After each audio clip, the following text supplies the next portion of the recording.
What about the required length of the beard? Because there are many people with different lengths, and it's rather confusing when you look outside and you think, oh, what should I be doing? What did the Prophet Muhammad do? As far as the length of the beard is concerned, the scholars are divided. They have different opinions. And as for what is the length of the beard, there are two opinions. One group of scholars say that because the hadith of Sahih Bukhari, volume number 7, book of dress, hadith number 5892 says, the Prophet said, do the opposite of what the pagans do. Keep the beard and trim your mustaches. So because the commandment is keep the beard, that means they say that it should be kept. That's it. And the second hadith of Sahih Bukhari, volume number 7, book of dress, hadith number 5893 says that cut your mustaches short and grow the beard. So the first group of scholars say grow the beard means keep on growing. You should not touch it. Keep the beard means let it be. Therefore, you should not at all, neither trim the beard, nothing at all. You should let it grow as much as possible. This is their view. But if you read, there is not a single Sahih hadith which speaks about the length of the beard of the Prophet. Not a single Sahih hadith. There is not a single Sahih hadith. But according to Sheikh Utaymi, he says that we understand when the hadith says that keep the beard or grow the beard, it means you should leave it, you should not touch it, and let the length be as much as possible. And if someone shaves it as haram, and someone trims it to the size of a fist, that is the other view, then it is makruh. So this one group of scholars said let it grow as much as possible. The other group of scholars, what they say, that the length of the beard should be one fist. As I mentioned earlier, there is no Sahih hadith which speaks about the length of the beard of the Prophet. There's a hadith which is a Zaif hadith or a Mawdu hadith. We say that the beard of the Prophet, it touched the chest, but that's a Zaif or a Mawdu hadith according to Shaykh Nasruddin al-Albani. There's a hadith mentioned in Sahih Muslim, volume number 4, hadith number 5789, where Jabir bin Samura, he says, may Allah be pleased with him, that the Prophet had a thick beard. So there are many Sahih hadith which say the Prophet had a thick beard, but doesn't mention the length of the beard. But this group of scholars, they say that since the length of the beard is not mentioned, what we have to do is we have to look at how the Sahabas kept their beard.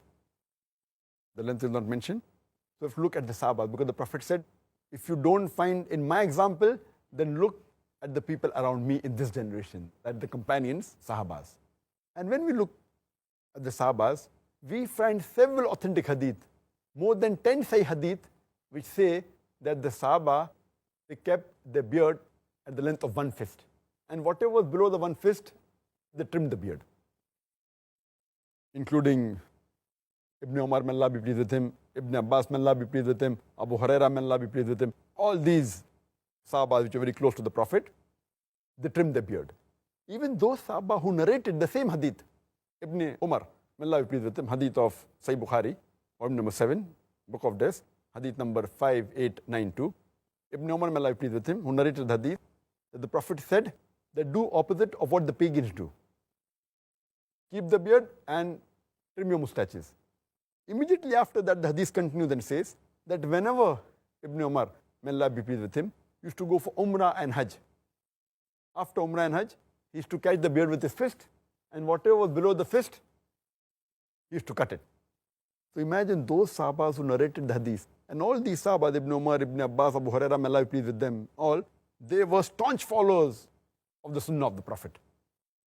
And they narrated the hadith. When they narrate the hadith of trimming the mustache and keeping the beard, growing the beard, they understood the way the Prophet wanted. So why did they trim the beard? If the view of the first group of scholars is right, that keep on growing, growing means how to grow? The way the Prophet grew. And if there's no hadith indicating his sayings or actions, then you look at the way the Sahabas did. That's the way how you analyze the hadith.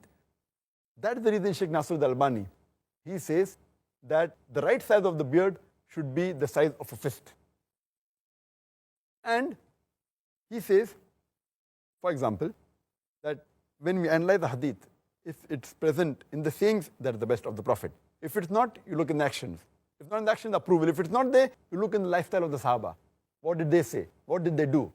So we agree that what the Sahabas did was they followed the Prophet. And you don't find a single hadith, neither of the Prophet or neither of any of the Sahabas, we say that they did not trim the beard. There are more than 10 hadith which say that the Sahabas, they trim the beard below the fist. If there was even a single hadith which says that this Sahaba did not trim the beard at all, then it can be possible that both are right.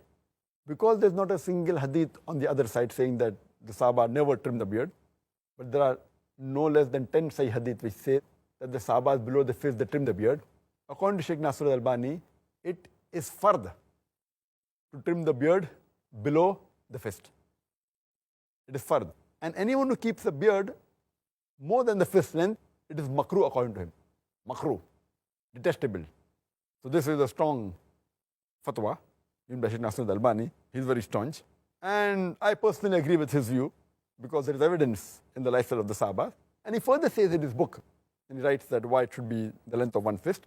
He said, besides the Sahabas, many examples we find who kept one fist and cut below one fist their beard. He gives the examples of many Salafis Salihin who had the beard the size of a fist and they trimmed the beard below the fist. Like, for example, An-Nakhil. We have examples of Imam Malik, Imam Ahmad ibn Hanbal. All these great Salafis Salihin, they trimmed the beard below the fist. They quit it like that and they trimmed it below the fist. So this is the view of the second group of scholars. And I agree more with the group of scholars, including Sheikh Nasr al-Albani, that the right size is the size of the fist and the rest Allah Alam.